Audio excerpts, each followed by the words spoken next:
Goedendag, beste.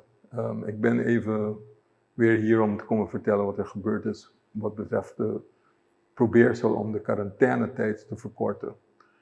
Bij de afgelopen persconferentie hebben we aangekondigd dat die quarantainetijd verkort zal worden.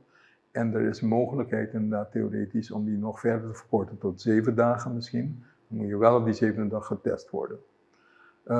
Wat is dat dan eigenlijk, quarantaine? Want we halen dingen vaak door elkaar. Isolatie, quarantaine. Die isolatie die duurt 10 dagen, dat is duidelijk, dat blijft ook zo. Die quarantaine, dat duurde 14 dagen, dat is gebaseerd op de incubatietijd. Daar hebben we vaak genoeg over gepraat wat dat is. En nu zijn er andere inzichten die maken dat het mogelijk verkort kan worden. Je kunt het tot 10 dagen verkorten, je kunt het zelfs minder verkorten als je test.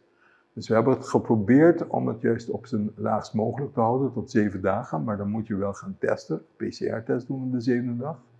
Alleen waar we geen rekening mee hebben gehouden is dat de aantallen positieven die we nu hebben en het aantal mensen die dan dus eigenlijk in quarantaine zijn, dat we daar geen goed beeld over hebben.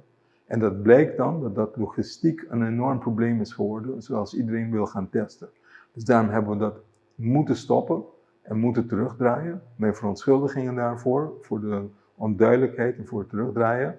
Maar we halen het niet om al die testen te moeten doen. En we halen het ook niet op de zorg, omdat die belasting op die zorg zo hoog wordt, dat het iedereen bij de huisartsen komt en dat wordt ook een groot probleem.